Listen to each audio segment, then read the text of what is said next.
चिंता कादी है, बेफिक्री है, सब कुछ तो हैगा। ਤੇ ਇਸੇ ਕਾਨਫਰੰਸ ਦਾ ਸਾਨੂੰ ਪਿਛਲੇ 4 ਦਿਨਾਂ 'ਚ 3 ਵਾਰ ਵੈਨਿਊ ਕਿਉਂ ਚੇਂਜ ਕਰਨਾ ਪਿਆ?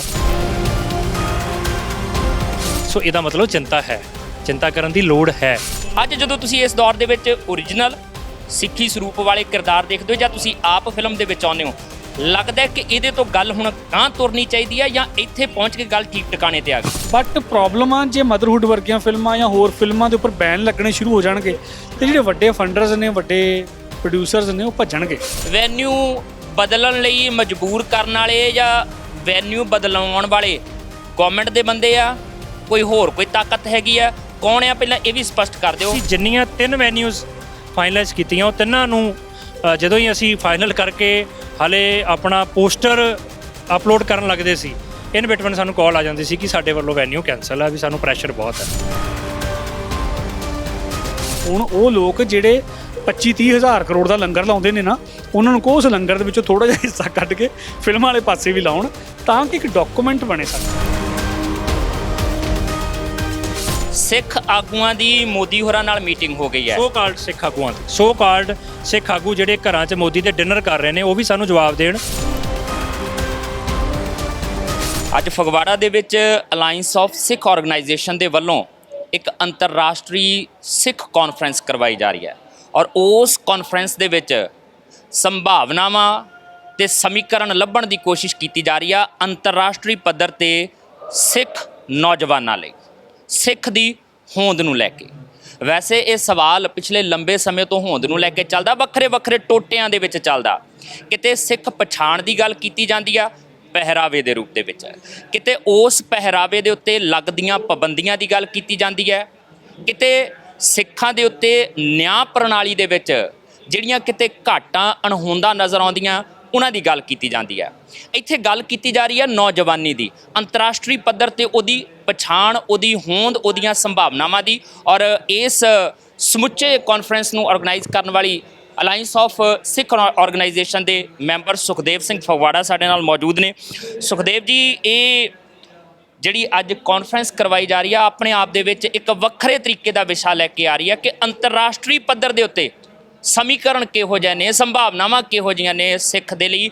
ਆਰਥਿਕ ਤੌਰ ਤੇ ਸਮਰੱਥ ਹੈ ਸਿੱਖ, ਉਹ ਇੱਥੇ ਵੀ ਸਮਰੱਥ ਆ, ਉਹ ਵਿਦੇਸ਼ਾਂ ਦੇ ਵਿੱਚ ਵੀ ਸਮਰੱਥ ਆ। ਅਹੁਦਿਆਂ ਦੇ ਮੁਤਾਬਕ ਵੀ ਉੱਚੇ ਅਹੁਦਿਆਂ ਤੇ ਵਿਦੇਸ਼ਾਂ 'ਚ ਵੀ ਬੈਠੇ ਆ ਤੇ ਇੱਥੇ ਵੀ ਬੈਠੇ ਆ। ਚਿੰਤਾ ਕਿਹੜੀ ਗੱਲ ਦੀ ਹੈ, ਚਿੰਤਨ ਕਿਹੜੀ ਗੱਲ ਕਰਨ ਦੇ ਲਈ ਜਿਹੜੀ ਉਹ ਕਾਨਫਰੰਸ ਕਰਵਾਈ ਗਈ? ਕਿਉਂਕਿ ਕੁੰਡੀ ਤਾਂ ਉਹੀ ਹੈ ਨਾ ਕਿ ਇੰਨਾ ਕੁਝ ਹੋਣ ਦੇ ਬਾਵਜੂਦ ਵੀ ਸਾਨੂੰ ਚਿੰਤਾਵਾਂ ਨੇ, ਚਿੰਤਨ ਕਰਨ ਦੀ ਲੋੜ ਪੈ ਰਹੀ ਹੈ। ਦੇਖੋ, ਮੈਂ ਗੱਲ ਸਟਾਰਟਿੰਗ 'ਚ ਕਿਹਾ ਵੀ ਮੈਂ ਕੋਈ ਵੱਡੀ ਗੱਲ ਜਾਂ ਸਿੱਖ ਡਾਇਸਪੋਰਾ ਦੀ ਗੱਲ ਤਾਂ ਬਾਅਦ 'ਚ ਕਰਾਂ। ਇਸ ਕਾਨਫਰੰਸ ਨੂੰ ਕਰਾਉਣ ਲਈ ਜਿੱਥੇ ਅਸੀਂ ਪੰਜਾਬ ਦੀ ਸਿੱਖਾਂ ਨਾਲ ਜੁੜੀ ਹੋਈ ਆਰਥਿਕਤਾ, ਉਹਨਾਂ ਦੀ ਵਿਸ਼ਵ ਪੱਧਰੀ ਪਹਿਚਾਣ ਔਰ ਉਹਨਾਂ ਦੀ ਸਿੱਖ ਪੋਲੀਟਿਕਸ ਦਾ ਭਵਿੱਖ ਪੰਜਾਬ ਔਰ ਸਿੱਖ ਡਾਇਸਪੋਰਾ ਦੇ ਵਿੱਚ ਇੰਟਰਨੈਸ਼ਨਲੀ ਕੀ ਹੈ, ਇਹੀ ਡਿਸਕਸ ਕਰਨਾ ਸੀ। ਗੁਰੂ ਤੇਗ ਬਹਾਦਰ ਸਾਹਿਬ ਜੀ ਦੇ 400 ਸਾਲਾ ਪ੍ਰਕਾਸ਼ ਦਿਹਾੜੇ ਨੂੰ ਡੈਡੀਕੇਟਡ ਹੈ। ਜੇ ਤੁਸੀਂ ਗੱਲ ਕੀਤੀ ਵੀ ਇੱਥੇ ਵੱਡੇ ਅਹੁਦਿਆਂ 'ਤੇ ਸਿੱਖ ਨੇ, ਚਿੰਤਾ ਕਾਦੀ ਹੈ, ਬੇਫਿਕਰੀ ਹੈ, ਸਭ ਕੁਝ ਤਾਂ ਹੈਗਾ, ਤੇ ਇਸੇ ਕਾਨਫਰੰਸ ਦਾ ਸਾਨੂੰ ਪਿਛਲੇ 4 ਦਿਨਾਂ 'ਚ 3 ਵਾਰ ਵੈਨਿਊ ਕਿਉਂ ਚੇਂਜ ਕਰਨਾ ਪਿਆ ਜੀ? ਸੋ ਇਹਦਾ ਮਤਲਬ ਚਿੰਤਾ ਹੈ, ਚਿੰਤਾ ਕਰਨ ਦੀ ਲੋੜ ਹੈ। ਹਾਲੇ ਅਸੀਂ ਆਪਣੇ ਘਰ 'ਚ ਬੈਠੇ ਹਾਂ। ਸੋ ਸਾਡੀਆਂ ਸਮੱਸਿਆਵਾਂ ਸਿੱਖ ਡਾਇਸਪੋਰਾ ਦੇ ਵਿੱਚ ਡਿਫਰੈਂਟ ਲੈਵਲ 'ਤੇ ਨੇ। ਇੱਥੇ ਗੱਲ ਕਰਨ ਦੀ ਆਜ਼ਾਦੀ ਦਾ ਵੀ ਮਸਲਾ, ਸਾਡੀ ਪਹਿਚਾਣ ਦੀ ਆਜ਼ਾਦੀ ਦਾ ਵੀ ਮਸਲਾ, ਵਿਚਾਰਾਂ ਦੀ ਆਜ਼ਾਦੀ ਦਾ ਵੀ ਮਸਲਾ, ਬਹੁਤ ਸਾਰੇ ਤਰ੍ਹਾਂ ਦੇ ਜਿਹੜੀਆਂ ਸਮੱਸਿਆਵਾਂ ਨਾਲ ਸਿੱਖ ਡਾਇਸਪੋਰਾ ਜੂਝ ਰਿਹਾ। ਇਹਨਾਂ ਸਮੱਸਿਆ ਦੇ ਵਿਚਕਾਰ ਅੱਜ ਅਸੀਂ ਸਮੱਸਿਆ ਨਹੀਂ ਬਲਕਿ ਅਲੱਗ-ਅਲੱਗ ਤਰ੍ਹਾਂ ਦੇ ਕ੍ਰਾਈਸਿਸ ਨੇ ਸਾਡੇ ਲਈ। ਸਾਡੀ ਨੌਜਵਾਨੀ ਦੇ ਕੋਲ ਪੜ੍ਹਨ ਦੇ ਦੌਰਾਨ ਗੋਲ ਡਿਸਾਈਡ ਕਰਨ ਦੀ ਦਿੱਕਤ ਵੀ ਹੈ, ਉਹ ਡਾਇਰੈਕਸ਼ਨ ਨਹੀਂ ਸਹੀ ਡਿਸਾਈਡ ਕਰ ਪਾਉਂਦਾ। ਤੇ ਅੱਜ 8ਵੀਂ ਦੇ ਬੱਚੇ ਨੂੰ ਤੁਸੀਂ ਪੰਜਾਬ 'ਚ ਪੁੱਛਦੇ ਹੋ ਵੀ ਤੇਰਾ ਗੋਲ ਕੀ ਹੈ, ਤੇ ਉਹਨੂੰ ਪਤਾ ਵੀ ਮੈਂ +2 ਕਰਕੇ ਆਇਲਸ ਕਰਨੀ ਔਰ ਕਿਸੇ ਨਾ ਕਿਸੇ ਤਰੀਕੇ ਬਾਹਰ ਪਹੁੰਚ ਜਾਣਾ। ਔਰ ਬਾਹਰ ਪੁੱਛਣ ਤੋਂ ਬਾਅਦ ਉਹ ਤੁਹਾਨੂੰ ਰੱਟਾ ਲਾ ਕੇ ਦੱਸ ਦੇਗਾ ਵੀ ਇੰਨੇ ਚਿਰ 'ਚ PR ਮਿਲ ਜਾਣੀ ਹੈ, ਫਿਰ ਆਪਾਂ ਟਰੱਕ ਚਲਾਵਾਂਗੇ, ਫਿਰ ਆਪਾਂ ਘਰ ਲੈ ਲਾਂਗੇ, ਹੈ ਨਾ। ਸੋ ਮੈਨੂੰ ਨਹੀਂ ਲੱਗਦਾ ਕਿ ਇਹ ਜ਼ਿੰਦਗੀ ਗੁਰੂ ਸਾਹਿਬ ਨੇ ਸਿੱਖਾਂ ਲਈ ਕਿਤੇ ਡਿਸਾਈਡ ਕੀਤੀ ਹੋਏਗੀ। ਕਿੱਥੇ ਸਾਡੇ ਇਕੱਲੇ ਸਿੱਖ ਨੂੰ ਆਪੋ ਆਪਣੇ ਖੇਤਰਾਂ ਦੇ ਵਿੱਚ ਯਹੂਦੀਆਂ ਵਾਂਗ ਐਕਸੀਲੈਂਸ ਵੱਲ ਨੂੰ ਤੁਰਨ ਦੀ ਲੋੜ ਸੀ, ਉੱਥੇ ਅਸੀਂ ਇੱਕ ਲਕੀਰ ਦੇ ਫਕੀਰ ਬਣਦੇ ਹਾਂ, ਸਿਰਫ ਆਪਣੀ ਆਰਥਿਕਤਾ ਨੂੰ ਲੇਬਰ ਕਰਕੇ ਉੱਚਾ ਚੱਕਣਾ ਚਾਹੁੰਦੇ। ਸੋ ਉਹਦੇ ਲਈ ਅਸੀਂ ਕੱਲੀਆਂ ਗੱਲਾਂ ਕਰਦੇ ਜਾਂ ਸੋਲਿਊਸ਼ਨ ਦੱਸਦੇ ਉਹਦੇ ਨਾਲੋਂ ਬੈਟਰ ਸੀ ਜਿਹੜੇ ਇਸ ਟਰੈਕ 'ਤੇ ਚੁੱਲ ਕੇ ਸਫਲ ਹੋਏ ਨੇ ਉਹਨਾਂ ਨੂੰ ਪੰਜਾਬ ਦੇ ਔਰ ਸਿੱਖ ਡਾਇਸਪੋਰਾ ਦੇ ਨੌਜਵਾਨਾਂ ਨਾਲ ਇੰਟਰੋਡਿਊਸ ਕਰਾਈਏ, ਜਿਹਦਾ ਪਰਪਸ ਹੈ। ਤੁਹਾਨੂੰ ਲੱਗਦਾ ਨਹੀਂ ਕਿ ਆ ਜਿਹੜਾ ਚਿੰਤਨ ਦਾ ਵਿਸ਼ਾ ਅਸਲ ਦੇ ਵਿੱਚ ਹੈ ਕਿ ਸਿਰਫ ਆਇਲਸ ਕਰਕੇ ਵਿਦੇਸ਼ ਜਾਣਾ ਤੇ ਸੈਟਲ ਹੋਣਾ ਹੀ ਸਾਰਾ ਕੁਝ ਨਹੀਂ ਆ? ਇਹ ਤਾਂ ਵੈਸੇ ਹਰ ਨੌਜਵਾਨ ਦੀ ਤਰਾਸਦੀ ਹੈ, ਇਕੱਲਾ ਸਿੱਖ ਨੌਜਵਾਨ ਦੀ ਨਾ ਗੱਲ ਕਰੀਏ, ਪੰਜਾਬ ਦੇ ਵਿੱਚ, ਭਾਰਤ ਦੇ ਵਿੱਚ ਹਰ ਨੌਜਵਾਨ ਦੀ ਇੱਥੇ ਤਰਾਸਦੀ ਹੈ। ਜਦੋਂ ਠੂਠਾ ਫੜਾ ਦਿੱਤਾ ਜਾਂਦਾ 2 ਕਰੋੜ ਨੌਕਰੀਆਂ ਦਾ ਤੁਹਾਡੇ ਹੱਥ ਦੇ ਵਿੱਚ, ਤੇ ਫਿਰ ਆਹ ਹੀ ਤਰਾਸਦੀ ਹੋਣੀ ਆ। ਪਰ ਮਸਲਾ ਇਹ ਵੀ ਹੈ ਨਾ ਕਿ ਅਸੀਂ ਆਹ ਚਿੰਤਨ ਜਦੋਂ ਕਰਦੇ ਹਾਂ, ਇਹ ਚਿੰਤਨ ਕਰਨ ਦੀ ਲੋੜ ਤਾਂ ਸਾਡੀਆਂ ਉਹਨਾਂ ਸਿੱਖ ਸੰਸਥਾਵਾਂ ਨੂੰ ਹੈਗੀ ਹੈ ਜਿਨ੍ਹਾਂ ਨੂੰ ਅਸੀਂ ਅਗਵਾਈ ਸੌਂਪੀ ਹੈ, ਜਿਨ੍ਹਾਂ ਨੂੰ ਅਸੀਂ ਮੰਨ ਕੇ ਚੱਲਦੇ ਕਿ ਆਹ ਸਾਡੀ ਸਿਰਮੌਰ ਸੰਸਥਾ ਜੋ ਕਹਿ ਦੇਣਗੇ ਉਹਦੇ ਮਗਰ ਅਸੀਂ ਚੱਲਾਂਗੇ। ਇੱਧਰੋਂ ਹੁਕਮਨਾਮੇ ਜਾਰੀ ਹੋਣਗੇ, ਇੱਧਰੋਂ ਪ੍ਰਬੰਧ ਸਾਂਭਿਆ ਜਾਏਗਾ। ਕਿ ਉਹਨਾਂ ਦੇ ਕੋਲ ਤਵੱਕੋ ਨਹੀਂ ਰੱਖ ਰਹੇ ਤੁਸੀਂ, ਜਾਂ ਉਹ ਠੀਕ ਤਰੀਕੇ ਨਾਲ ਡਿਊਟੀ ਨਹੀਂ ਨਿਭਾ ਰਿਹਾ ਤਾਂ ਕਰਕੇ ਤਰੱਦਦ ਕਰਨੇ ਪੈ ਰਹੇ ਆ, ਜਾਂ ਲੱਗਦਾ ਕਿ ਨਹੀਂ ਉਹਨਾਂ ਦੇ ਤਰੱਦਦ ਦੇ ਵਿੱਚ ਵੱਧ ਯੋਗਦਾਨ ਪਾਉਣ ਦੀ ਲੋੜ ਹੈ? ਨਹੀਂ, ਮੈਨੂੰ ਲੱਗਦਾ ਵੀ ਜਿਹੜਾ 1.25 ਲੱਖ ਵਾਲਾ ਕਨਸੈਪਟ ਹੈ ਨਾ, ਉਹ ਡਿਪੈਂਡੈਂਟ ਨਹੀਂ ਹੈਗਾ। ਸੋ ਇਹਦੇ ਵਿੱਚ ਜਦੋਂ ਤੁਸੀਂ ਇੱਕ ਵੀ ਹੋ, ਜਾਂ ਤੁਸੀਂ ਇੱਕ ਵੱਡੀ ਸੰਸਥਾ ਹੋ ਜਿਹਦੇ ਕੋਲ 1200 ਕਰੋੜ ਦਾ ਬਜਟ ਹੈ, ਜਾਂ ਤੁਸੀਂ ਇਕੱਲੇ ਇੱਕ ਸਿੱਖ ਹੋ ਜਿਹਦੀ ਜੇਬ 'ਚ 120 ਰੁਪਈਏ ਹੀ ਨੇ, ਸੋ ਮੈਨੂੰ ਲੱਗਦਾ ਦੋਵਾਂ ਦੀ ਜ਼ਿੰਮੇਵਾਰੀ ਬਰਾਬਰ ਹੈ। ਇਹ ਐਗਜ਼ਾਮਪਲ ਅਸੀਂ ਗੱਲਾਂ 'ਚ ਨਹੀਂ ਕਰ ਰਹੇ, ਸਾਬਤ ਕਰ ਰਹੇ ਹਾਂ। ਅਸੀਂ ਪਿਛਲੀ ਕਾਨਫਰੰਸ ਦੇ ਵਿੱਚ ਇੰਟਰੋਡਿਊਸ ਕਰਾਏ ਗਗਨਦੀਪ ਸਿੰਘ ਸਪੇਨ, ਜਿਹੜੇ ਇੱਥੋਂ ਰੋਜੀ ਰੋਟੀ ਕਮਾਉਣ ਲਈ ਸਪੇਨ ਜਾਂਦੇ ਨੇ। ਉੱਥੇ ਜਾ ਕੇ ਉਹਨਾਂ ਲਈ ਕ੍ਰਾਈਸਿਸ ਆਉਂਦਾ ਹੈ ਕਿ ਉਹਨਾਂ ਨੂੰ ਆਪਣੇ ਕੇਸ ਕਤਲ ਕਰਾਉਣ ਲਈ ਹਰ ਪਾਸਿਓਂ ਪ੍ਰੈਸ਼ਰ ਆਉਂਦਾ। ਉਹ ਆਪਣੀ ਆਇਡੈਂਟੀਟੀ ਨੂੰ ਇੰਨਾ ਪ੍ਰਾਊਡਲੀ ਉਸ ਕੰਟਰੀ ਦੇ ਵਿੱਚ ਇੰਟਰੋਡਿਊਸ ਕਰਾਉਂਦੇ ਨੇ, ਉਹਨੂੰ ਆਪਣੀ ਹਿਸਟਰੀ ਨੂੰ ਇੰਟਰੋਡਿਊਸ ਕਰਾਉਂਦੇ ਨੇ। ਉਹਨਾਂ ਨੂੰ ਉਸ ਕੰਟਰੀ ਦਾ ਸਭ ਤੋਂ ਵੱਡਾ ਅਵਾਰਡ ਦਿੱਤੀ ਉਹ ਸਰਕਾਰ, ਉਸ ਮਿਹਨਤ ਤੋਂ ਬਾਅਦ। ਫਿਰ ਉਹ 1.25 ਲੱਖ ਵਾਲਾ ਕਨਸੈਪਟ ਹੈ ਨਾ, ਉਸ ਬੰਦੇ ਦੀ ਕੋਈ ਸੰਸਥਾ ਨਹੀਂ, ਉਹਦੇ ਕੋਲ ਕੋਈ ਫੰਡ ਨਹੀਂ, ਉਹਦੇ ਕੋਲ ਕੋਈ ਟੀਮ ਨਹੀਂ। ਤੇ ਇਹਦਾ ਮਤਲਬ ਅਸੀਂ 1.25 ਲੱਖ ਵਾਲੇ ਕਨਸੈਪਟ 'ਚ ਭਰੋਸਾ ਰੱਖਦੇ ਹਾਂ। ਸਾਡਾ ਕੰਮ ਹੈ, ਅਸੀਂ 2 ਹੋਈਏ 5 ਹੋਈਏ, ਸਾਡੇ ਕੋਲ 10,000 ਹੋਵੇ ਜਾਂ 10 ਕਰੋੜ ਹੋਵੇ, ਇਹ ਮੈਟਰ ਨਹੀਂ ਕਰਦਾ। ਮੈਟਰ ਇਹ ਹੈ ਕਿ ਅਸੀਂ ਇਨੀਸ਼ੀਏਟਿਵ ਲੈ ਰਹੇ ਹਾਂ ਕਿ ਨਹੀਂ, ਗੁਰੂ ਸਾਹਿਬ ਦੇ ਦੱਸੇ ਹੋਏ ਰਾਹ 'ਤੇ ਚੱਲ ਰਹੇ ਹਾਂ ਕਿ ਨਹੀਂ। ਸੋ ਇਹ ਇੰਪੋਰਟੈਂਟ ਹੈ। ਇਹਦੇ ਵਿੱਚ ਅੱਜ ਅਸੀਂ ਜਿਹੜੇ ਇੰਟਰੋਡਿਊਸ ਕਰਾ ਰਹੇ ਹਾਂ, ਅਸੀਂ 3 ਵਿਸ਼ਿਆਂ ਦੇ ਉੱਤੇ ਗੱਲ ਕਰ ਰਹੇ ਹਾਂ ਕਿ ਪੰਜਾਬ ਦੇ ਵਿੱਚ ਔਰ ਸਿੱਖ ਡਾਇਸਪੋਰਾ ਦੇ ਵਿੱਚ ਇੰਟਰਨੈਸ਼ਨਲੀ ਸਿੱਖ ਪੋਲੀਟਿਕਸ ਦਾ ਭਵਿੱਖ ਕੀ ਹੈ। ਅਸੀਂ ਇੱਥੋਂ ਦੀ ਆਰਥਿਕਤਾ, ਚਾਹੇ ਉਹ ਖੇਤੀ ਨਾਲ ਜੁੜੀ ਹੈ, ਚਾਹੇ ਉਹ ਆਨਲਾਈਨ ਬਿਜ਼ਨਸ ਨਾਲ ਜੁੜੀ ਹੈ, ਉਹ ਡਿਸਕਸ ਕਰ ਰਹੇ ਹਾਂ। ਤੀਸਰਾ ਜਿਹੜਾ ਹੈਗਾ ਸਾਡੀ ਵਿਸ਼ਵ ਪੱਧਰੀ ਪਛਾਣ। 3 ਜਿਹੜੇ ਵੱਡੇ ਕ੍ਰਾਈਸਿਸ ਨੇ, ਉਹਦੇ ਵਿੱਚ ਜਿਹੜੇ ਮੁਹਾਰਤ ਹਾਸਲ ਕਰ ਚੁੱਕੇ ਲੋਕ ਨੇ ਸਿੱਖ ਵੀਰ, ਉਹਨਾਂ ਨੂੰ ਅਸੀਂ ਸਟੇਜ 'ਤੇ ਇੰਟਰੋਡਿਊਸ ਕਰਾ ਰਹੇ ਹਾਂ। ਅੱਜ ਸਿੱਖ ਪੋਲੀਟਿਕਸ 'ਤੇ ਜਿਹੜੀ ਗੱਲ ਹੈ, ਉਹ ਸਰਦਾਰ ਤਨਮਨਜੀਤ ਸਿੰਘ ਢੇਸੀ ਜਿਹੜੇ ਸਿੱਖ ਡਾਇਸਪੋਰਾ ਦੇ ਵਿੱਚ ਨੇ, ਔਰ ਉਹਨਾਂ ਨੇ ਉੱਥੇ MC ਤੋਂ ਲੈ ਕੇ ਮਿਨਿਸਟਰ ਤੱਕ ਦਾ ਸਫ਼ਰ ਤੈਅ ਕੀਤਾ। ਠੀਕ ਹੈ, ਕਿਸੇ ਸੰਸਥਾ ਦੇ ਸਹਾਰੇ ਨਹੀਂ ਕੀਤਾ, ਕਿਸੇ ਸੰਸਥਾ ਨੇ ਪ੍ਰਮੋਟ ਨਹੀਂ ਸੀ ਕੀਤਾ। 1.25 ਲੱਖ ਵਾਲਾ ਕਨਸੈਪਟ ਹੀ ਹੈ। ਸੋ ਉਸ ਤੋਂ ਬਾਅਦ ਇੱਥੇ ਅਸੀਂ ਤਰਜੇਸ਼ ਸਿੰਘ ਮੈਣੀ, ਜਿਹੜੇ ਜੀਓ ਪੋਲੀਟਿਕਸ ਦੇ ਨਾਲ ਪੰਜਾਬ ਦੇ ਟ੍ਰੇਡ 'ਤੇ ਇੱਥੇ ਕੀ ਉਹਦੇ ਅਸਰ ਪੈ ਰਹੇ ਨੇ, ਉਹ ਡਿਸਕਸ ਕਰਾਂਗੇ। ਫਿਰ ਬਿਟਕੋਇਨ, ਜਿਹੜਾ ਕਿ ਅੱਜ ਕੀ ਕ੍ਰਿਪਟੋ ਕਰੰਸੀ ਇੱਕ ਵੱਡਾ ਚੈਲੰਜ ਹੈ, ਉਹਦੀ ਜਿਹੜੇ ਇੰਡੀਆ ਦੇ CEO ਰਹਿ ਚੁੱਕੇ ਨੇ ਮੈਡਮ ਰਵਨੀਤ ਕੌਰ ਜੀ, ਉਹਨਾਂ ਨੂੰ ਅਸੀਂ ਪੰਜਾਬ ਦੇ ਨੌਜਵਾਨਾਂ ਨੂੰ ਇੰਟਰੋਡਿਊਸ ਕਰਾਏ ਆ, ਜਿਹੜੇ ਆਨਲਾਈਨ ਠੱਗੀ ਦਾ ਸ਼ਿਕਾਰ ਹੋ ਰਹੇ ਨੇ ਇੱਥੇ ਬੈਠੇ ਕ੍ਰਿਪਟੋ ਕਰੰਸੀ ਦੇ ਨਾਂ 'ਤੇ। ਉਹ ਕਿਵੇਂ ਕੰਮ ਕਰਦੀ ਹੈ, ਉਹਦੇ 'ਚ ਕੀ ਸੰਭਾਵਨਾਵਾਂ ਨੇ, ਉਹ ਦੱਸ ਰਹੇ ਨੇ। ਫਿਰ ਫਿਲਮ ਇੰਡਸਟਰੀ ਜਿੱਥੇ ਜਾਣ ਤੋਂ ਪਹਿਲਾਂ, ਸ਼ੋਅ ਬਿਜ਼ਨਸ ਜਿੱਥੇ ਲੱਗਦਾ ਵੀ ਗਾਇਕੀ 'ਚ ਜਾਣਾ, ਐਕਟਿੰਗ 'ਚ ਜਾਣਾ ਤੇ ਪਹਿਲਾਂ ਕੇਸ ਕਟਾਉਣੇ ਜ਼ਰੂਰੀ ਨੇ, ਹੈ ਨਾ, ਉੱਥੇ ਅੱਜ ਸਾਡੇ ਕੋਲ ਵੀਰ ਸਿੰਘ ਵਰਗੇ, ਜਰਨੈਲ ਸਿੰਘ ਵਰਗੇ ਐਕਟਰ ਸਟੇਜ 'ਤੇ ਖੜੇ ਹੋ ਕੇ ਆਪਣੇ ਆਪ 'ਚ ਦੱਸ ਰਹੇ ਨੇ, ਅਸੀਂ ਇੰਨੀਆਂ ਫਿਲਮਾਂ 'ਚ ਕੰਮ ਕਰ ਲਿਆ, ਸਾਨੂੰ ਕੋਈ ਇਹੋ ਜਿਹੇ ਚੈਲੰਜ ਦੀ ਪ੍ਰੋਬਲਮ ਨਹੀਂ ਆਈ, ਬਸ਼ਰਤੇ ਤੁਸੀਂ ਆਪਣੇ ਅਕੀਦੇ 'ਤੇ ਪੱਕੇ ਹੋ। ਸੋ ਅਸੀਂ ਤਾਂ ਐਗਜ਼ਾਮਪਲ, ਸੋਲਿਊਸ਼ਨ ਸਾਹਮਣੇ ਪ੍ਰੈਕਟੀਕਲੀ ਬੰਦਾ ਖੜਾ ਕਰਕੇ ਦੇ ਰਹੇ ਹਾਂ, ਇੰਟਰੋਡਿਊਸ ਕਰਾ ਰਹੇ ਹਾਂ ਵੀ ਆਹ ਵੀ ਤੁਹਾਡੇ ਆਈਕਨ ਹੋ ਸਕਦੇ ਆ। ਇਹ ਕੋਈ ਕ੍ਰਾਈਟੇਰੀਆ ਨਹੀਂ ਹੈ ਕਿ ਜਿਹੜਾ ਕੋਈ ਫੇਸਬੁੱਕ ਤੇ ਚੱਕਵੀਂ ਜੀ ਗੱਲ ਕਰਕੇ 2 ਮਿਲੀਅਨ ਵਿਊਜ਼ ਲੈ ਜਾਂਦਾ, ਉਹ ਜ਼ਰੂਰੀ ਨਹੀਂ ਤੁਹਾਡਾ ਆਈਕਨ ਹੋਵੇ। ਉਹਦੇ ਕੋਲ ਉਹ ਬੌਧਿਕ ਪੱਧਰ ਤੇ ਉੱਤੇ ਬਹੁਤ ਸਿਆਣਾ ਹੋਵੇ, ਉਹ ਤੁਹਾਨੂੰ ਡਾਇਰੈਕਸ਼ਨ ਦੇਣ ਦੇ ਮਤਲਬ ਕਾਬਲੀਅਤ ਰੱਖਦਾ ਹੋਵੇ। ਉਹਦੀ ਫੇਸਬੁੱਕ ਦੇ, ਉਹਦੀ ਵੀਡੀਓਜ਼ ਦੇ ਵਿਊਜ਼ ਤੈਅ ਨਹੀਂ ਕਰਨਗੇ ਇਹ ਲੋਕ ਜਿਨ੍ਹਾਂ ਨੇ ਪ੍ਰੈਕਟੀਕਲੀ ਵਿਹਾਰਕ ਹੋ ਕੇ ਚੱਲਦੇ ਆ, ਆਪੋ ਆਪਣੇ ਖਿੱਤਿਆਂ 'ਚ ਮਹਾਰਤ ਹਾਸਲ ਕੀਤੀ ਹੈ, ਤੁਹਾਡੇ ਆਈਕਨ ਹੋ ਸਕਦੇ ਨੇ। ਸੋ ਤੁਸੀਂ ਇਹਨਾਂ ਨੂੰ ਸੁਣੋ, ਇਹਨਾਂ ਨਾਲ ਮਿਲੋ। ਪਰ ਮੈਨੂੰ ਇਹ ਨਹੀਂ ਸਮਝ ਆਉਂਦੀ ਕਿ ਇਸ ਕਰਨ ਦੇ ਵਿੱਚ, ਜਦੋਂ ਅਸੀਂ ਅੱਜ ਆਰਗੈਨਿਕ ਖੇਤੀ ਡਿਸਕਸ ਕਰ ਰਹੇ ਹਾਂ, ਹੈ ਨਾ, ਉਹਨੂੰ ਕਿਵੇਂ ਅਸੀਂ ਈਜ਼ੀ ਕਰ ਸਕਦੇ ਹਾਂ, ਵੱਡੀ ਖੇਤੀ ਨੂੰ ਕਿਵੇਂ ਈਜ਼ੀ ਕਰ ਸਕਦੇ ਹਾਂ, ਉਹਦੇ ਵਿੱਚ ਟੈਕਨੋਲੋਜੀ ਨਾਲ ਖੇਤੀਬਾੜੀ ਨੂੰ ਜੋੜ ਕੇ ਸਟਾਰਟਅਪ ਕਰਨ ਵਾਲੇ ਜਸਵੀਰ ਸਿੰਘ, ਉਹਨਾਂ ਨੂੰ ਅਸੀਂ ਇੰਟਰੋਡਿਊਸ ਕਰਾ ਰਹੇ ਹਾਂ। ਇਹ ਸਾਰੇ ਇਸ਼ੂ ਡਿਸਕਸ ਕਰਨ 'ਤੇ ਸਰਕਾਰ ਨੂੰ ਕੀ ਸਮੱਸਿਆ ਹੈ, ਮੈਨੂੰ ਸਮਝ ਨਹੀਂ ਆ ਰਹੀ। ਕਿਉਂ ਉਹਨਾਂ ਨੂੰ ਲੱਗਦਾ ਹੈ ਕਿ ਇਹ ਅੱਗੇ ਤਾਂ ਇਹ ਹੁੰਦਾ ਸੀ ਕਿ ਐਂਟੀ ਗਵਰਨਮੈਂਟ ਐਕਟੀਵਿਟੀ ਨੂੰ ਐਂਟੀ ਨੈਸ਼ਨਲ ਦਰਸਾਇਆ ਜਾਂਦਾ ਸੀ, ਹੁਣ ਤੇ ਤੁਸੀਂ ਆਪਣੇ ਹੱਕਾਂ ਦੀ, ਆਪਣੇ ਭਲੇ ਦੀ ਗੱਲ ਕਰੋ, ਉਹ ਵੀ ਐਂਟੀ ਨੈਸ਼ਨਲ ਹੈ। ਥੋੜਾ ਜਿਹਾ ਕਲੀਅਰ ਕਰ ਦਿਓ ਕਿ ਵੈਨਿਊ, ਅਸੀਂ ਵੀ ਇੱਕ ਪਹਿਲੇ ਵੈਨਿਊ ਤੇ ਜਾ ਕੇ ਫਿਰ ਦੂਜੇ ਤੇ ਆਏ ਹਾਂ, ਭੁਲੇਖੇ ਦੇ ਵਿੱਚ ਜਿਹੜਾ ਤੁਸੀਂ ਦਿੱਤਾ ਹੋਇਆ ਸੀਗਾ। ਵੈਨਿਊ ਬਦਲਣ ਲਈ ਮਜਬੂਰ ਕਰਨ ਵਾਲੇ ਜਾਂ ਵੈਨਿਊ ਬਦਲਾਉਣ ਵਾਲੇ ਗਵਰਨਮੈਂਟ ਦੇ ਬੰਦੇ ਆ, ਕੋਈ ਹੋਰ ਕੋਈ ਤਾਕਤ ਹੈਗੀ ਆ, ਕੌਣ ਆ, ਪਹਿਲਾਂ ਇਹ ਵੀ ਸਪਸ਼ਟ ਕਰ ਦਿਓ। ਕਿਉਂਕਿ ਜਦੋਂ ਤੁਸੀਂ ਕਹਿੰਦੇ ਕਿ ਗਵਰਨਮੈਂਟ ਦੇ ਲਈ ਅਸੀਂ, ਤਾਂ ਉਹ ਗਵਰਨਮੈਂਟ ਦਾ ਫੇਵਰ ਹੁੰਦਾ ਇਹਨਾਂ ਚੀਜ਼ਾਂ ਦੇ ਨਾਲ ਤੇ ਉਹ ਸਾਨੂੰ ਰੋਕਦੀ, ਗਵਰਨਮੈਂਟ ਰੋਕਦੀ ਹੈ ਜਾਂ ਗਵਰਨਮੈਂਟ ਤੋਂ ਅਲੱਗਾ ਕੋਈ ਬੰਦਾ ਰੋਕਦਾ? ਦੇਖੋ ਇਹ ਅਸੀਂ ਇਹਨਾਂ ਨੂੰ ਗਵਰਨਮੈਂਟ ਦਾ ਹਿੱਸਾ ਮੰਨਦੇ ਆ, ਠੀਕ ਹੈ, ਔਰ ਉਸ ਤੋਂ ਵੀ ਵੱਧ ਕੇ ਗਵਰਨਮੈਂਟ ਏਜੰਸੀਆਂ ਚਲਾਉਂਦੀਆਂ ਨੇ।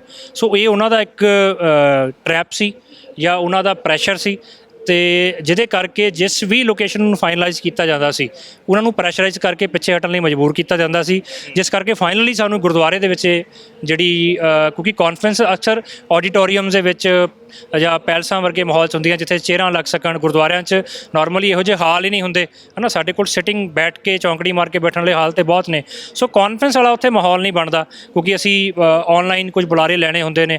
ਸੋ ਉਹ ਸਾਡੇ ਕੋਲ ਇੰਸਟੀਟਿਊਟ ਨਾ ਹੋਣ ਕਰਕੇ ਉਹ ਤੋਂ ਵਿਸਾਖੀ ਦੇ ਦਿਨ ਵੀ ਸੀਗੇ। ਸੋ ਅਸੀਂ ਜਿੰਨੀਆਂ 3 ਵੈਨਿਊਜ਼ ਫਾਈਨਲਾਈਜ਼ ਕੀਤੀਆਂ ਉਹ ਤਿੰਨਾਂ ਨੂੰ ਜਦੋਂ ਹੀ ਅਸੀਂ ਫਾਈਨਲ ਕਰਕੇ ਹਾਲੇ ਆਪਣਾ ਪੋਸਟਰ ਅਪਲੋਡ ਕਰਨ ਲੱਗਦੇ ਸੀ, ਇਨ ਬਿਟਵੀਨ ਸਾਨੂੰ ਕਾਲ ਆ ਜਾਂਦੀ ਸੀ ਕਿ ਸਾਡੇ ਵੱਲੋਂ ਵੈਨਿਊ ਕੈਂਸਲ ਆ, ਵੀ ਸਾਨੂੰ ਪ੍ਰੈਸ਼ਰ ਬਹੁਤ ਹੈ।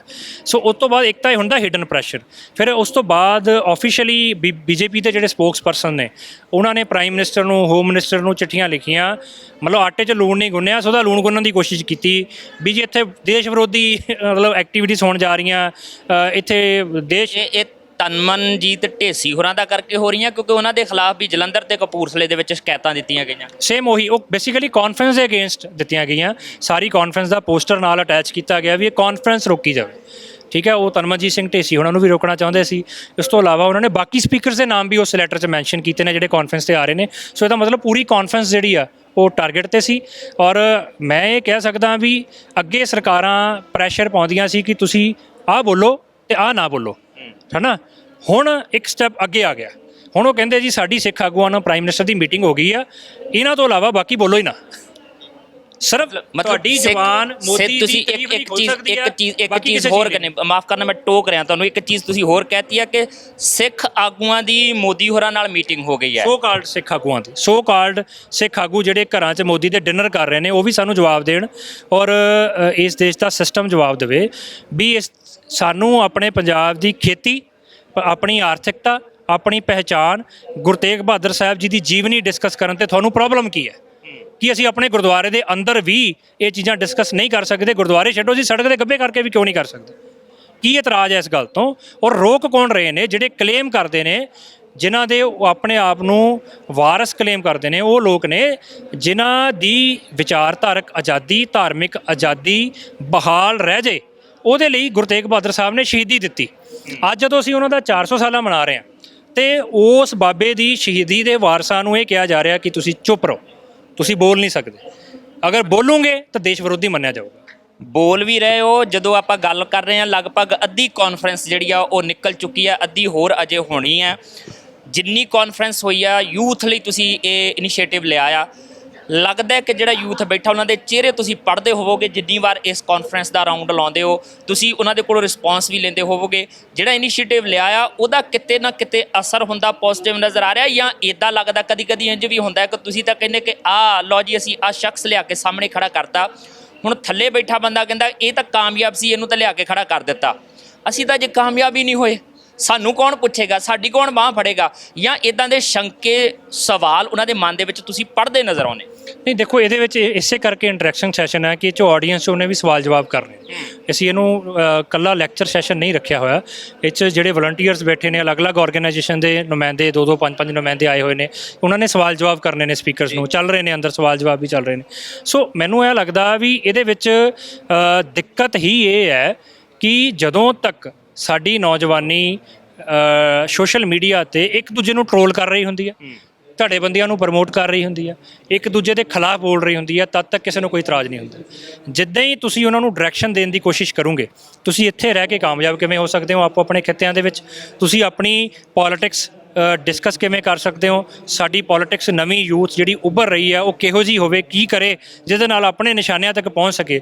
ਜਿੱਦਾਂ ਹੀ ਤੁਸੀਂ ਸੋਲਿਊਸ਼ਨ ਦੀ ਗੱਲ ਕਰਨ ਲੱਗੋਗੇ ਤੁਹਾਡੇ ਤੇ ਚਾਰੇ ਪਾਸਿਓਂ ਪ੍ਰੈਸ਼ਰ ਆ ਜਾਂਦਾ। ਸੋ ਮੈਨੂੰ ਇਹ ਲੱਗਦਾ ਕਿ ਇਹ ਪ੍ਰੈਸ਼ਰ ਸਾਬਤ ਕਰਦਾ ਕਿ ਅਸੀਂ ਸਹੀ ਡਾਇਰੈਕਸ਼ਨ 'ਚ ਚੱਲ ਰਹੇ ਹਾਂ। ਤੇ ਹੁਣ ਇਸ ਪ੍ਰੈਸ਼ਰ ਦੇ ਬਾਵਜੂਦ ਜੇ ਕਾਨਫਰੰਸ ਹੋਈ ਹੈ, ਅਗਲੀ ਕਾਨਫਰੰਸ ਲਈ ਤਿਆਰੀ ਹੈ, ਅਗਲੇ ਪ੍ਰੈਸ਼ਰ ਲਈ ਤਿਆਰੀ ਹੈ, ਜਾਂ ਲੱਗਦਾ ਨਹੀਂ ਅਜੇ ਥੋੜਾ ਸਾਹ ਲਵਾਂਗੇ, ਪ੍ਰੈਸ਼ਰ ਬਹੁਤ ਹੋ ਗਿਆ ਇਸ ਵਾਰ? ਨਹੀਂ ਜੀ, ਬਹੁਤ ਸਾਨੂੰ ਅਸੀਂ ਇਸ ਪ੍ਰੈਸ਼ਰ ਨੂੰ ਪੋਜ਼ਿਟਿਵਲੀ ਆਪਣੀ ਹੌਸਲਾ ਅਫਜ਼ਾਈ ਦੇ ਤੌਰ ਤੇ ਲੈ ਰਹੇ ਹਾਂ। ਇਹ ਜਿਹੜੇ ਚੈਲੰਜਸ ਹੁੰਦੇ ਨੇ ਇਹ ਸਾਨੂੰ ਯਕੀਨ ਦਿਵਾਉਂਦੇ ਨੇ ਕਿ ਤੁਸੀਂ ਸਹੀ ਡਾਇਰੈਕਸ਼ਨ 'ਤੇ ਹੋ। ਅਤੇ ਜਦੋਂ ਜਿਵੇਂ ਸਰਦਾਰ ਕਪੂਰ ਸਿੰਘ ਕਹਿੰਦੇ ਹੁੰਦੇ ਸੀ ਵੀ ਜਦੋਂ ਕੁਛ ਨਾ ਸਮਝ ਆਵੇ ਸਿੱਖਾਂ ਨੂੰ ਕੀ ਕਰਨਾ ਤੇ ਜੋ ਸਿੱਖ ਵਿਰੋਧੀ ਕਰਨ ਤੋਂ ਰੋਕਦੇ ਉਹ ਕਰੀ ਜਾਓ, ਹੈ ਨਾ। ਸੋ ਜੋ ਸਰਕਾਰਾਂ ਕਰਨ ਤੋਂ ਰੋਕਣਗੀਆਂ ਉਹ ਅਸੀਂ ਕਰਾਂਗੇ ਤਾਂ ਸਾਨੂੰ ਘੱਟੋ ਘੱਟ ਇਸ ਗੱਲ ਦਾ ਇੱਕ ਵੈਲੀਡੇਸ਼ਨ ਮਿਲ ਜੇਗੀ ਅਸੀਂ ਸਹੀ ਟਰੈਕ ਤੇ ਹਾਂ। ਸੋ ਅਸੀਂ ਇਹਨੂੰ ਹੋਰ ਇਸ ਵਾਰ ਇੰਟਰਨੈਸ਼ਨਲੀ ਅਸੀਂ ਤਕਰੀਬਨ 7 ਸਪੀਕਰ ਨੇ, ਅਸੀਂ ਕੋਸ਼ਿਸ਼ ਕਰਾਂਗੇ ਕਿ ਅਗਲੀ ਵਾਰੀ ਕਾਨਫਰੰਸ 2 ਦਿਨਾਂ ਹੋਵੇ, ਹਰ ਉਹ ਟੌਪਿਕ ਜਿਹੜਾ ਅੱਜ ਰਹਿ ਗਿਆ ਉਹ ਅਗਲੀ ਵਾਰੀ ਡਿਸਕਸ ਕਰਾਂਗੇ। ਬਹੁਤ ਬਹੁਤ ਸ਼ੁਕਰੀਆ। ਸੋ ਇਹ ਕਾਨਫਰੰਸ ਹੈ, ਕਾਨਫਰੰਸ ਦੇ ਵਿੱਚ ਆਏ ਹੋਏ ਐਕਸਪਰਟਸ ਜਿਹੜੇ ਆਪਾਂ ਉਹਨਾਂ ਦੇ ਨਾਲ ਵੀ ਗੱਲਬਾਤ ਕਰਾਂਗੇ, ਪਰ ਨੁਕਤਾ ਜਿਹੜਾ ਆ ਉਹ ਅੰਤਰਰਾਸ਼ਟਰੀ ਪੱਧਰ ਤੇ ਸਿੱਖ ਨੌਜਵਾਨਾਂ ਦੇ ਲਈ ਸੰਭਾਵਨਾਵਾਂ, ਉਹਨਾਂ ਦੀ ਹੋਂਦ, ਇਸ ਨੁਕਤੇ ਨੂੰ ਲੈ ਕੇ ਜਦੋਂ ਗੱਲ ਤੋਰੀ ਜਾਂਦੀ ਹੈ ਤੇ ਜੇ ਕਿਤੇ ਉਹਦੇ ਤੇ ਵਿਰਾਮ ਲਗਾਉਣ ਦੀ ਕੋਸ਼ਿਸ਼ ਕੀਤੀ ਜਾਂਦੀ ਹੈ ਤੇ ਲਾਜ਼ਮੀ ਤੌਰ ਤੇ ਇਤਰਾਜ਼ ਵੀ ਉੱਠਣਗੇ, ਲਾਜ਼ਮੀ ਤੌਰ ਤੇ ਕਿੰਤੂ ਪਰੰਤੂ ਕੀਤਾ ਜਾਏਗਾ ਕਿ ਆਖਰ ਆਪਣੀ ਗੱਲ ਕਰਨ ਲਈ ਰੋਕਿਆ ਕਿਉਂ ਜਾ ਰਿਹਾ। ਚਰਚਾ ਜਾਰੀ ਰੱਖਣੀ, ਆਪਾਂ ਗੱਲਬਾਤ ਕਰਾਂਗੇ ਐਕਸਪਰਟਸ ਦੇ ਨਾਲ ਕਿ ਇਸ ਕਾਨਫਰੰਸ ਦੇ ਵਿੱਚ ਉਹਨਾਂ ਨੂੰ ਕਿਸ ਤਰੀਕੇ ਦਾ ਅਹਿਸਾਸ ਹੋਇਆ, ਇੱਦਾਂ ਦੇ ਇਨੀਸ਼ੀਏਟਿਵ ਹੋਰ ਕਿੰਨੇ ਕੁ ਲੈ ਜਾਣ ਦੀ ਜ਼ਰੂਰਤ ਹੈ। ਫਿਲਮ ਨਿਰਮਾਤਾ ਜਰਨੈਲ ਸਿੰਘ ਹੋਰੀ ਸਾਡੇ ਨਾਲ ਨੇ। ਜਰਨੈਲ ਸਿੰਘ ਜੀ, ਤੁਸੀਂ ਉਹ ਸ਼ਖਸ ਹੋ ਜਿਹੜੇ ਪਰਦੇ ਤੇ ਕੰਮ ਕਰਦੇ ਆ, ਆਪਣੇ ਸਰੂਪ ਦਾ ਕਰਕੇ, ਆਪਣੇ ਪਹਿਰਾਵੇ ਦਾ ਕਰਕੇ ਪਰਦੇ ਤੋਂ ਪਿੱਛੇ ਚਲ ਜਾਂਦੇ ਆ, ਪਰਦੇ ਦੇ ਪਿੱਛੇ ਵੀ ਕੰਮ ਕਰਦੇ ਰਹਿੰਦੇ ਆ, ਪਰ ਫਿਰ ਪਰਦੇ ਤੇ ਅੱਗੇ ਆਉਂਦੇ ਹੋ, ਪਰ ਸਰੂਪ ਨਾਲ ਸਮਝੌਤਾ ਨਹੀਂ। ਅੱਜ ਦੀ ਕਾਨਫਰੰਸ ਵੀ ਜਿਹੜੀ ਆ ਉਹ ਸਿੱਖ ਹੋਂਦ, ਸਿੱਖ ਪਛਾਣ ਨੂੰ ਲੈ ਕੇ ਕਰਵਾਈ ਗਈ, ਜਿਹਦੇ ਵਿੱਚ ਤੁਸੀਂ ਸ਼ਾਮਲ ਹੋਇਆ, ਔਰ ਜ਼ਿਕਰ ਤੁਹਾਡੇ ਭਾਸ਼ਣ ਦੇ ਵਿੱਚ ਵੀ ਤਾਂ ਵੈਸੇ ਵੀ ਇਹੀ ਚੱਲਦਾ ਪਿਆ ਕਿ ਇਸ ਸਰੂਪ ਦੇ ਵਿੱਚ ਰਹਿ ਕੇ ਫਿਲਮ ਇੰਡਸਟਰੀ 'ਚ ਕਿਵੇਂ ਸਰਵਾਈਵ ਕੀਤਾ ਜਾ ਸਕਦਾ। ਮੈਂ ਚਾਹੁੰਦਾ ਕਿ ਬਹੁਤ ਸਾਰੀਆਂ ਫਿਲਮਾਂ ਇੱਦਾਂ ਦੀਆਂ ਜਿਨ੍ਹਾਂ ਨੇ ਸਿੱਖੀ ਸਰੂਪ ਨੂੰ ਇੱਕ ਹਾਸੋਹੀਣਾ ਵੀ ਬਣਾਇਆ, ਮਜ਼ਾਕ ਦੇ ਪਾਤਰ ਵੀ ਬਣਾਇਆ, ਪਰ ਅੱਜ ਜਦੋਂ ਅਸੀਂ ਉਹਦੇ ਬਦਲਵੇਂ ਰੂਪ 'ਚ ਦੇਖਦੇ ਹਾਂ, ਉਹੀ ਸਿੱਖ ਫਿਲਮਾਂ ਦੇ ਵਿੱਚ ਇੱਕ ਸੰਜੀਦਾ ਕਿਰਦਾਰ ਦੇ ਰੂਪ ਦੇ ਵਿੱਚ ਵੀ ਆਉਂਦਾ ਆ, ਔਰ ਸੱਚਿਓ ਲੱਗਦਾ ਕਿ ਹਾਂ ਆਹ ਕਿਰਦਾਰ ਹੈਗੇ ਆ ਜਿਹੜੇ ਪਹਿਲੇ ਕਿਰਦਾਰ ਡੁਪਲੀਕੇਟ, ਨਕਲੀ ਸਿੱਖ ਬਣਾ ਕੇ ਪੈਦਾ ਕੀਤੇ ਜਾਂਦੇ ਸੀਗੇ, ਉਹ ਕਿਤੇ ਨਾ ਕਿਤੇ ਕੌਮ ਨੂੰ, ਉਹਦੀ ਪਛਾਣ ਨੂੰ ਢਾਹ ਲਾਉਣ ਵਾਲੇ ਸੀਗੇ। ਅੱਜ ਜਦੋਂ ਤੁਸੀਂ ਇਸ ਦੌਰ ਦੇ ਵਿੱਚ ਓਰੀਜਨਲ ਸਿੱਖੀ ਸਰੂਪ ਵਾਲੇ ਕਿਰਦਾਰ ਦੇਖਦੇ ਹੋ ਜਾਂ ਤੁਸੀਂ ਆਪ ਫਿਲਮ ਦੇ ਵਿੱਚ ਆਉਂਦੇ ਹੋ, ਲੱਗਦਾ ਕਿ ਇਹਦੇ ਤੋਂ ਗੱਲ ਹੁਣ ਗਾਂਹ ਤੁਰਨੀ ਚਾਹੀਦੀ ਹੈ ਜਾਂ ਇੱਥੇ ਪਹੁੰਚ ਕੇ ਗੱਲ ਠੀਕ ਟਿਕਾਣੇ ਤੇ ਆ ਗਈ ਹੈ? ਦੇਖੋ ਜੀ, ਗੱਲ ਤੇ ਗਾਂਹ ਤੁਰਨੀ ਚਾਹੀਦੀ ਆ। ਗੱਲ ਹਜੇ ਦੇ ਸ਼ੁਰੂਆਤਾਂ ਨੇ, ਹਜੇ ਜੋ ਟੀਚੇ ਮਿੱਥੇ ਨੇ ਉਹ ਟੀਚੇ ਸ਼ੁਰੂ ਵੀ ਨਹੀਂ ਹੋਏ, ਪੂਰੇ ਤੇ ਕੀ ਹੋਣੇ ਨੇ। ਟੀਚੇ ਬਹੁਤ ਵੱਡੇ ਨੇ। ਟੀਚਾ ਹੈ ਪੰਜਾਬੀ ਭਾਸ਼ਾ ਤੇ ਕੰਮ ਕਰਨਾ, ਪੰਜਾਬੀ ਲੈਂਗੁਏਜ ਤੇ, ਜੋ ਸ਼ੁਰੂ ਹੋ ਚੁੱਕਿਆ। ਪੰਜਾਬੀ ਸਿਨੇਮਾ ਕਰ ਰਿਹਾ ਵਾ, ਪ੍ਰਾਇਓਰਟੀ ਬਿਲਕੁਲ, ਮਤਲਬ ਕੋਈ ਮਿਕਸ ਨਹੀਂ ਹੈ ਉਹਦੇ ਵਿੱਚ। ਜੋ ਅਸੀਂ ਆਪਣੇ ਬੱਚਿਆਂ ਨੂੰ ਸਿਖਾਉਣਾ ਚਾਹੁੰਦੇ ਆ ਉਹ ਲੈਂਗੁਏਜ ਬੋਲੀ ਜਾ ਰਹੀ ਆ। ਹੁਣ ਗੱਲ ਦੂਜੀ ਆ ਗਈ ਧਰਮ ਦੀ, ਕਿ ਕੀ ਅਸੀਂ ਹਿਸਟਰੀ ਲੈ ਕੇ ਆ ਰਹੇ ਹਾਂ, ਉਹ ਬਹੁਤ ਛੇਤੀ ਆਊਗੀ। ਬਟ ਪ੍ਰੋਬਲਮ ਆ, ਜੇ ਮਦਰਹੁੱਡ ਵਰਗੀਆਂ ਫਿਲਮਾਂ ਜਾਂ ਹੋਰ ਫਿਲਮਾਂ ਦੇ ਉੱਪਰ ਬੈਨ ਲੱਗਣੇ ਸ਼ੁਰੂ ਹੋ ਜਾਣਗੇ ਤੇ ਜਿਹੜੇ ਵੱਡੇ ਫੰਡਰਸ ਨੇ, ਵੱਡੇ ਪ੍ਰੋਡਿਊਸਰਸ ਨੇ, ਉਹ ਭੱਜਣਗੇ ਤੇ ਕਮੇਟੀਆਂ ਨੇ ਤੇ ਪੈਸੇ ਲਾਉਣੇ ਨਹੀਂ। ਜੇ ਲਾਉਣੇ ਹੁੰਦੇ ਤੇ ਕਦੋਂ ਦੇ ਇੱਕ ਵਿੰਗ ਹੀ ਬਣਾ ਦਿੰਦੇ, ਹੈ ਨਾ। ਸੋ ਉਹ ਮੈਨੂੰ ਲੱਗਦਾ ਕਿ ਬਹੁਤ ਛੇਤੀ ਤੁਸੀਂ ਸਿਨੇਮੇ ਦੇ ਵਿੱਚ ਹਿਸਟੋਰੀਕਲ ਫੈਕਟ ਵੀ ਬਹੁਤ ਜਲਦੀ ਵੇਖੋਗੇ। ਹਾਂਜੀ, ਜਦੋਂ ਹਿਸਟੋਰੀਕਲ ਫਿਲਮਾਂ ਦੀ ਗੱਲ ਕਰਦੇ, ਜਦੋਂ ਸਿੱਖ ਹਿਸਟਰੀ ਦੀ ਗੱਲ ਕਰਦੇ, ਸਿੱਖ ਹਿਸਟਰੀ ਦੇ ਵਿੱਚੋਂ ਗੁਰੂ ਮਨਫੀ ਨਹੀਂ ਕਰ ਸਕਦੇ ਤੁਸੀਂ। ਤੇ ਜਦੋਂ ਗੁਰੂ ਸਾਹਿਬਾਨ ਦੀ ਚਰਚਾ ਚੱਲੇਗੀ, ਉਹ ਕੱਲੀ ਹਿਸਟਰੀ ਨਹੀਂ ਰਹਿ ਜਾਏਗੀ, ਉਹ ਧਾਰਮਿਕ ਹਿਸਟਰੀ ਬਣ ਜਾਏਗੀ। ਤੇ ਜਦੋਂ ਧਾਰਮਿਕ ਹਿਸਟਰੀ ਬਣੇਗੀ, ਅਪਵਾਦ ਵਿਵਾਦ ਉਹਦੇ ਵਿੱਚ ਉੱਠਣੇ ਹੀ ਉੱਠਣੇ ਆ। ਉਹ ਚਾਹੇ ਨਾਨਕ ਸ਼ਾਹ ਫਕੀਰ ਫਿਲਮ ਦੀ ਗੱਲ ਕਰ ਲਈਏ, ਚਾਹੇ ਤੁਸੀਂ ਮਦਰਹੁੱਡ ਦੀ ਗੱਲ ਕੀਤੀ ਆ, ਜਾਂ ਫਿਰ ਕਈਆਂ ਫਿਲਮਾਂ ਦੇ ਵਿੱਚ ਕਿਰਦਾਰ ਸਰਦਾਰ ਦਾ ਵੈਸੇ ਵੀ ਅੰਮ੍ਰਿਤਧਾਰੀ ਦਿਖਾਉਣ ਨੂੰ ਲੈ ਕੇ ਕਈ ਤਰੀਕੇ ਦੇ ਵਿਵਾਦ ਉੱਠੇ ਕਿ ਜੀ ਸਰੂਪ ਪੂਰਾ ਆ, ਉਹਨੂੰ ਵਾਲ ਸਿਖਾਉਂਦਿਆਂ ਕੋਠੇ ਤੋਂ ਦਿਖਾਇਆ ਜਾਂਦਾ ਜੀ, ਉਹ ਦਿੱਖ ਗਲਤ ਕੀਤੀ ਜਾਂਦੀ। ਉਹ ਵਾਦ ਅਪਵਾਦ ਨਾਲ ਰਹਿਣਗੇ ਫਿਰ ਵੀ। ਦੇਖੋ, ਉਦੋਂ ਤੱਕ ਇਹ ਚੀਜ਼ਾਂ ਸੌਟ ਆਊਟ ਨਹੀਂ ਹੋਣੇ ਜਦੋਂ ਤੱਕ ਸਾਡੇ ਆਪਣੇ ਮੇਕਰਸ ਨਹੀਂ ਹੋਣਗੇ। ਅੱਜ ਤੋਂ ਤੁਸੀਂ 5-7 ਸਾਲ ਪਹਿਲਾਂ ਦੀ ਗੱਲ ਕਰੋ ਤੇ ਬੰਬੇ ਮੇਕਰ ਆਉਂਦੇ ਸੀ, ਰੋਜ਼, ਜ਼ੀ, ਵਾਇਆਕਾਮ 18, ਟੀ ਸੀਰੀਜ਼, ਜਿਨ੍ਹਾਂ ਨੂੰ ਸਿਰਫ ਪੰਜਾਬੀ ਵਰਡ ਪਤਾ ਸੀਗਾ, ਜਿਨ੍ਹਾਂ ਨੂੰ ਇਹ ਪਤਾ ਸੀਗਾ ਕਿ ਸ਼ਰੀਕ ਫਿਲਮ ਬਣਾਉਣੀ ਆ। ਇਹ ਨਹੀਂ ਪਤਾ ਵੀ ਸ਼ਰੀਕ ਜਿਹੜੀ ਫਿਲਮ, ਸ਼ਰੀਕ ਵਰਡ ਕਿਹਨੂੰ ਕਹਿੰਦੇ ਆ, ਪੰਜਾਬ 'ਚ ਸ਼ਰੀਕ ਵਰਡ ਦੀ ਅਹਿਮੀਅਤ ਕੀ ਆ। ਤੇ ਜੇ ਸ਼ਰੀਕ ਦੇ ਵਿੱਚ ਜੱਟ ਵਿਖਾਏ ਤੇ ਜੱਟ ਸਲਵਾਰਾਂ ਨਹੀਂ ਪਾਉਂਦੇ, ਜੱਟ ਕੁੜਤੇ ਪਜਾਮੇ ਪਾਉਂਦੇ ਆ। ਉਹ ਚੀਜ਼ਾਂ ਚੇਂਜ ਹੋਈਆਂ ਨੇ ਹੁਣ। ਜਦੋਂ ਉੱਥੋਂ ਕੁੜਤੇ ਪਜਾਮੇ ਬਣ ਕੇ ਆਉਂਦੇ ਸੀ, ਉਹ ਕੁੜਤੇ ਪਜਾਮੇ ਨੂੰ ਕੁੜਤਾ ਸਲਵਾਰ ਕਹਿੰਦੇ ਸੀਗੇ। ਅਸੀਂ ਕਈ ਵਾਰੀ ਕਹਿੰਦੇ ਯਾਰ ਤੂੰ ਸਲਵਾਰਾਂ ਪਵਾਈ ਫਿਰਦੇ ਹੋ, ਨਹੀਂ ਇਹੀ ਚਲਤਾ, ਉਹ ਤਾਂ ਨਾਈਟ ਸੂਟ ਹੋਤਾ। ਉਹ ਕੁੜਤੇ ਪਜਾਮੇ ਨੂੰ ਨਾਈਟ ਸੂਟ ਸਮਝਦੇ ਸੀਗੇ, ਕੁੜਤੇ ਸਲਵਾਰ ਨੂੰ ਸਮਝਦੇ ਵੀ ਇਹ ਇੱਕ ਚੰਗੀ ਡਰੈਸ ਹੈ। ਸੋ ਇਹ ਚੀਜ਼ਾਂ ਚੇਂਜ ਹੋਈਆਂ ਨਾ ਅੱਜ ਹੌਲੀ ਹੌਲੀ। ਕਿਉਂ? ਕਿਉਂਕਿ ਸਾਡੇ ਆਪਣੇ ਬੰਦੇ ਇਨਵੋਲਵ ਹੋਏ, ਸਾਡੇ ਆਪਣੇ ਪ੍ਰੋਡਕਸ਼ਨ ਹਾਊਸ ਇਨਵੋਲਵ ਹੋਏ। ਐਮੀ ਵਿਰਕ ਫਿਲਮਸ ਹੈ, ਅੱਜ ਰਿਦਮ ਬॉयਜ਼ ਹੈ, ਵਾਈਟ ਹਿਲ ਹੈ, ਹੰਬਲ ਮੋਸ਼ਨ ਪਿਕਚਰ ਹੈ, ਨਦਰ ਫਿਲਮ, ਵਿਰਾਸਤ ਫਿਲਮ, ਇਹ ਕਿੰਨੇ ਹੀ ਪ੍ਰੋਡਕਸ਼ਨ ਹਾਊਸ ਹੈ ਜਿਹੜੇ ਇੱਥੋਂ ਦੇ ਨੇ।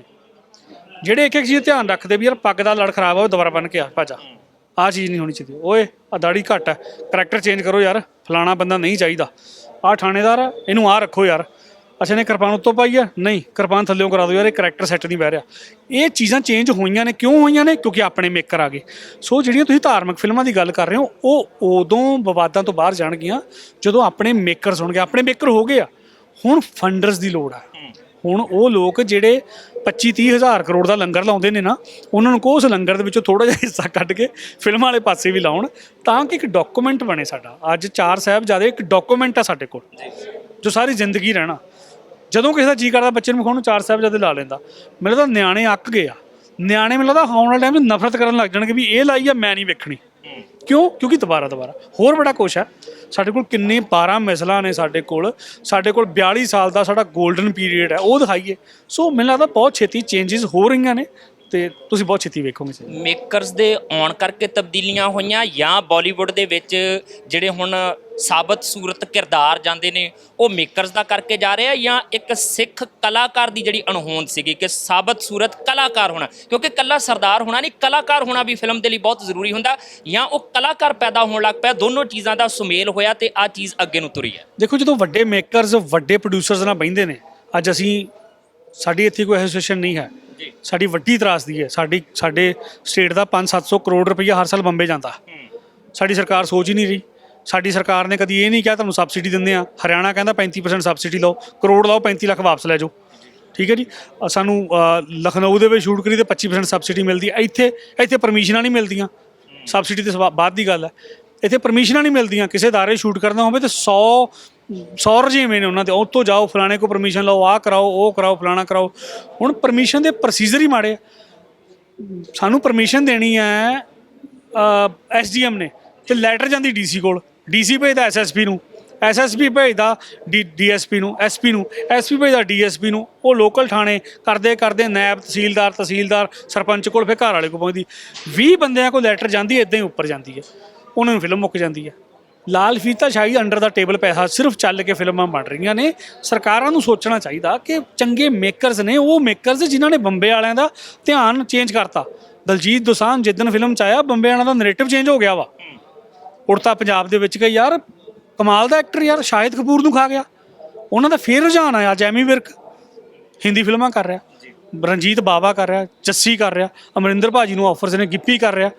ਕਿਉਂ? ਕਿਉਂਕਿ ਉਹਨਾਂ ਨੇ ਪ੍ਰੂਵ ਕਰਤਾ ਕਿ ਤੁਹਾਡੇ ਤੋਂ ਘੱਟ ਨਹੀਂ ਅਸੀਂ, ਤੁਸੀਂ ਕਦੇ ਧਿਆਨ ਹੀ ਨਹੀਂ ਮਾਰਿਆ। ਸੋ ਵੱਡੇ ਮੇਕਰਸ ਕਰਕੇ ਅੱਜ ਜਿਹੜੀ ਪੰਜਾਬੀ ਆਡੀਅנס, ਪੰਜਾਬੀ ਜਿਹੜੇ ਐਕਟਰਸ ਜਾਂ ਪੰਜਾਬੀ ਅੰਮ੍ਰਿਤਧਾਰੀ ਜਾਂ ਵਾਟਐਵਰ ਸਾਬਤ ਸੂਰਤ ਬੰਦੇ, ਉਹਨਾਂ ਦੀ ਹੋਂਦ ਉੱਥੇ ਬਣੀ ਹੈ ਜਾ ਕੇ। ਹੁਣ ਕਲਾਕਾਰ ਬੰਦਾ ਜਿਹੜਾ ਆ ਮੁੱਖ ਮੰਤਰੀ ਆ ਪੰਜਾਬ ਦਾ, ਸਰਕਾਰ, ਔਰ ਸਰਕਾਰ ਦੇ ਵਿੱਚ ਬਹੁਤ ਸਾਰੇ ਕਲਾਕਾਰ ਆ। ਉਮੀਦ ਰੱਖਦੇ ਆ ਜਿਹੜਾ ਪਰਮਿਸ਼ਨ ਵਾਲਾ ਇੱਕ ਲੰਬਾ ਚੌੜਾ ਚੱਕਰ ਰੱਖਿਆ ਉਹ ਖਤਮ ਹੋਏਗਾ। ਬਿਲਕੁਲ। ਆ ਸਰਕਾਰ 2 ਮਹੀਨੇ ਬਾਅਦ ਵਿਹਲੀ ਹੋ ਜੇ। ਫਿਰ ਇੱਕ ਬਹੁਤ ਵੱਡਾ ਏਜੰਡਾ ਆ ਪੰਜਾਬ 'ਚ, ਫਿਲਮ ਸਿਟੀ ਚਾਹੀਦੀ ਆ, ਪੰਜਾਬ ਦਾ ਸੈਂਸਰ ਬੋਰਡ ਆਪਣਾ ਚਾਹੀਦਾ ਆ। ਐਡੀ ਵੱਡੀ ਇੰਡੀਆ ਦੀ 3rd ਵੱਡੀ ਟੈਰੀਟਰੀ ਸਾਡੀ ਆ ਫਿਲਮਾਂ ਦੇ ਵਿੱਚ। ਅਸੀਂ ਉਹ ਬੰਦੇ ਆ ਚੱਲ ਮੇਰਾ ਪੁੱਤ 2 ਨੇ ਬੈਲ ਬਾਟਮ ਵਰਗੀ ਫਿਲਮ ਨੂੰ ਓਵਰਸੀਜ਼ ਉਡਾ ਕੇ ਬਾਹਰ ਮਾਰਿਆ, ਸੋਮਵਾਰ ਉਤਰ ਗਈ ਸੀ ਫਿਲਮ ਉਹ। ਸੋ ਇਹ ਪੰਜਾਬ ਸਰਕਾਰ ਨੂੰ ਸੋਚਣਾ ਚਾਹੀਦਾ, ਸੋਚਣਗੇ, ਜ਼ਰੂਰ ਸੋਚਣਗੇ ਡੈਫੀਨੇਟਲੀ, ਹੈ ਨਾ। ਓਕੇ। ਸੋ ਇਹ ਸਨ ਜਰਨੈਲ ਸਿੰਘ, ਜਿਨ੍ਹਾਂ ਦਾ ਸਾਫ਼ ਤੌਰ ਤੇ ਕਹਿਣਾ ਹੈ ਕਿ ਨਰੇਟਿਵ ਬਦਲ ਰਿਹਾ ਆ। ਨਾਲ ਦੀ ਨਾਲ ਸਰਕਾਰ ਦੇ ਅੱਗੇ ਜਿਹੜੀ ਮੰਗ ਰੱਖਣ ਦੀ ਗੱਲ ਕੀਤੀ ਉਹ ਬੜੀ ਮਹੱਤਵਪੂਰਨ ਹੈ ਕਿ ਜੇ ਕਲਾ ਨੂੰ ਪ੍ਰੋਤਸਾਹਿਤ ਕਰਨਾ ਹੈ, ਫਿਲਮਾਂ ਨੂੰ ਪ੍ਰੋਤਸਾਹਿਤ ਕਰਨਾ ਹੈ, ਔਰ ਫਿਲਮਾਂ ਸਿਰਫ ਮਨੋਰੰਜਨ ਦਾ ਸਾਧਨ ਨਹੀਂ ਹੁੰਦੀਆਂ, ਬੜਾ ਕੁਝ ਸਾਨੂੰ ਸਮਾਜ ਦੇ ਵਿੱਚੋਂ ਲੈ ਕੇ ਵਾਪਸ ਦਿੰਦੀਆਂ ਵੀ ਆ ਤੇ ਸੁਧਾਰ ਦੇ ਲਈ ਵੀ ਵੱਡੇ ਪੱਧਰ ਤੇ ਕੰਮ ਕਰਦੀਆਂ ਨੇ। ਤੇ ਇਹ ਜਿਹੜੀਆਂ ਪਰਮਿਸ਼ਨਾਂ ਵਾਲਾ ਜਿਹੜਾ ਗਦੀਗੇੜ ਕਹਿ ਸਕਦੇ ਇਸ ਸ਼ਬਦ ਲਈ, ਇਹਦੇ ਲਈ ਵਧੀਆ ਸ਼ਬਦ ਆ, ਗਦੀਗੇੜ ਦੇ ਵਿੱਚ ਪਾਇਆ, ਉਹਦੇ 'ਚੋਂ ਕੱਢਣ ਦੀ ਵੀ ਕਵਾਇਦ ਕੀਤੀ ਜਾਏਗੀ। ਹੁਣ ਦੇਖਦੇ ਹਾਂ ਗੱਲ ਜਾਂਦੀ ਕਿਹੜੇ ਪਾਸੇ ਨੂੰ। ਪਰ ਅੱਜ ਦੀ ਇਸ ਕਾਨਫਰੰਸ ਦੇ ਵਿੱਚ ਜਿਸ ਤਰੀਕੇ ਨਾਲ ਸਿੱਖ ਇਸ਼ੂਜ਼ ਨੂੰ, ਚਾਹੇ ਉਹ ਕਲਾ ਦੇ ਖੇਤਰ ਨਾਲ ਆ, ਖੇਤੀ ਦੇ ਖੇਤਰ ਦੇ ਨਾਲ ਆ, ਭੌਤਿਕਤਾ ਦੇ ਖੇਤਰ ਨਾਲ ਜੁੜੇ ਹੋਇਆ, ਜਿਸ ਤਰੀਕੇ ਨਾਲ ਐਡਰੈਸ ਕੀਤਾ ਗਿਆ, ਲੱਗਦਾ ਕਿ ਇੱਦਾਂ ਦੀਆਂ ਕਾਨਫਰੰਸਿਸ ਦੇ ਵਿੱਚ ਇਹਨਾਂ ਵਿਸ਼ਿਆਂ ਤੇ ਜੇ ਚਰਚਾ ਕੀਤੀ ਜਾਏਗੀ ਤਾਂ ਭਵਿੱਖ ਦੇ ਵਿੱਚ ਚੰਗੇ ਨਤੀਜੇ ਸਾਨੂੰ ਦੇਖਣ ਨੂੰ ਮਿਲ ਸਕਦੇ ਆ। ਕੈਮਰਾਮੈਨ ਅਭੀ ਦੇ ਨਾਲ ਜਸਵੀਰ, TV ਪੰਜਾਬ, ਫਗਵਾੜਾ। ਸਤਿ ਸ਼੍ਰੀ ਅਕਾਲ ਜੀ, ਮੈਂ ਨਿਰਮਲ ਮਾਨ, ਪੂਰਾ ਟੈਕਸਟਾਈਲ ਤੋਂ। ਇਹ ਤੁਸੀਂ ਵੀਡੀਓ ਦੇਖ ਰਹੇ ਸੀ TV ਪੰਜਾਬ ਦੇ ਉੱਤੇ। ਇਹੋ ਜਿਹੇ ਹੋਰ ਜਾਣਕਾਰੀ ਭਰਪੂਰ ਵੀਡੀਓ ਦੇਖਣ ਵਾਸਤੇ TV ਪੰਜਾਬ ਦੇ ਚੈਨਲ ਨੂੰ ਸਬਸਕ੍ਰਾਈਬ ਕਰੋ ਤੇ ਨਾਲ ਹੇਠ ਦਿੱਤੇ ਹੋਏ ਬੈਲ ਆਈਕਨ ਦੇ ਬਟਨ ਦਬਾਓ। ਸਤਿ ਸ਼੍ਰੀ ਅਕਾਲ।